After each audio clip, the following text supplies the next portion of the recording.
Well, now, on a musical note, today has been designated by the United Nations as International Jazz Day, with celebrations around the world, including a massive concert in Osaka in Japan. Drawing on their roots in Africa, Black Americans created jazz in the US, from where it spread around the world. But nowhere has jazz been so appreciated than in Paris. Kate Gillam explains.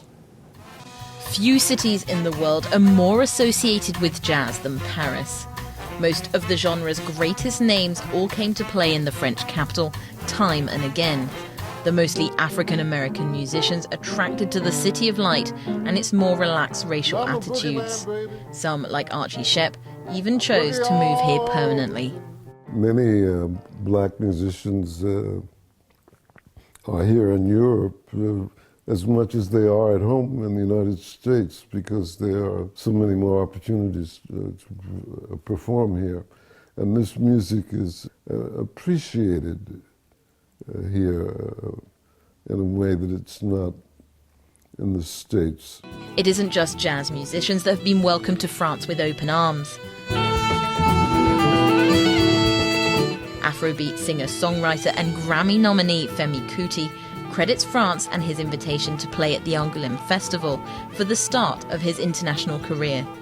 France became like the mecca of accepting all kinds of music. First African music, everybody was being exposed through France. Overseas artists benefit from their exposure in France. In exchange, foreign influences has helped local jazz change and evolve over the years. French jazzman Ibrahim Maalouf is a case in point. He successfully used his family's Arabic origins to create his own unique sound, winning Artist of the Year at the French Jazz Music Awards only last year. In France, there's a lot of respect for jazz and for jazz mixed with other musical genres. France has always been a welcoming country, and so there is a musical catalyst. Jazz culture is still vibrant in France, almost 100 years after it was first imported. The country now has 2,600 registered jazz musicians and 400 dedicated festivals.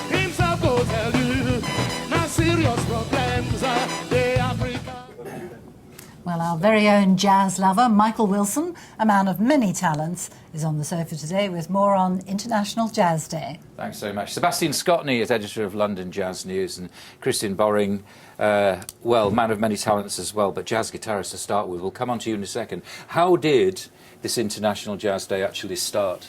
Well, the United Nations decided in November 2011 to make a thing of it. They have a whole load of international days for the family and for all sorts of things. And they put Herbie Hancock in charge of it. And the first one took place in Paris at UNESCO's headquarters. Last year they were in Istanbul. And it's growing. This year it's in Osaka, the main event, but they've had things going on in 189 countries. It's not that big in the UK. It's bigger in Germany. It's bigger in the US. But you know, it's growing here. People are getting to know. We had somebody you know, the general manager of Ronnie Scott's in earlier today, and he made that point. That see, I thought that jazz was well entrenched in Britain. It's not as much as it is in Europe, is it? Well, an initiative like this, it started off. For example, I can give the main event tonight is at King's Place, completely sold out, Hall 1. Yeah. Last year they were in a community centre in Brixton. And this year, last year they had a small band. This year they've got the full works. They've got a big band in there. Yeah. It's growing. Yeah. Now, Kristian, when you came here 10 years ago, what was the jazz scene like then? Because we were going to prepare a graphic with all the people that you've played with, and there wasn't enough room. I mean, you've been everywhere, haven't you? And fabulously favourable reviews and all the rest of it. We'll get you to play just in a second, but. I mean, do you find that Britain is not as interested in jazz as other places? I'm not really sure. I had this conversation with some colleagues the other day, and a lot what we hear is that, you know, it seems like Europe has got their thing going on, and Britain is sort of on an island. Yeah, sure. Tucked away, but actually it's thriving. You know, there's so much stuff going on. Give us the difference between a blues chord and a jazz chord, if you would, please. A blues chord. A blues chord, first of all, yeah, right. A blues chord, maybe like that. Right, and a jazz chord.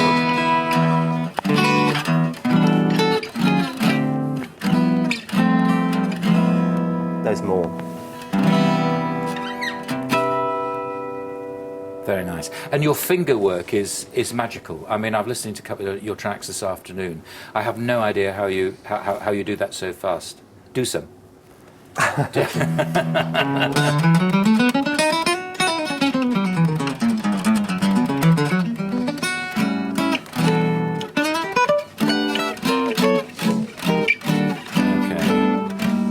You got the job.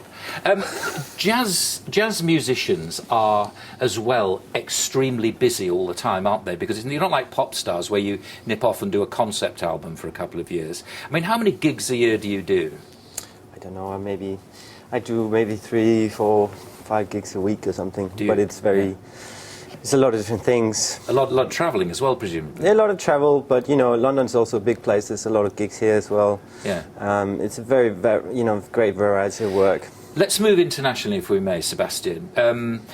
All the rhythms of all the different countries sort of can mix together in jazz, can't they? I'm thinking particularly of South America and Africa, which are rich places to go, aren't they, and get inspiration from. Well, the extraordinary thing is that just here in London, as a world city, I mean, you have people from all over, and we have, for example, Kristian is a wonderful Danish-born guitarist. There are Uruguayan guitarists. We have Argentinian guitarists. We have people from all over the place, and you want something, a native French singer who'll do your Piaf and your, and you'll have saxophone players there are 2 alumni of the Buddy Rich Band here in London.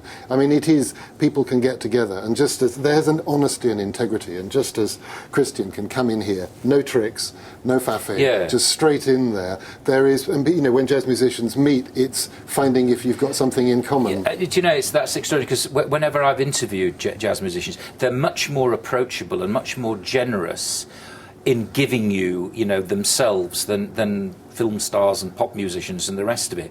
Because I don't know what it is about. I mean, what is it about jazz musicians? They're open to share things. I'm sure you guiltily hang on to your particular skills, but they do share their skills a lot, don't they, with fellow musicians? Yeah, I guess so. I mean, it's kind of in the whole nature of playing this music. We have to be very humble towards, the music, because it's.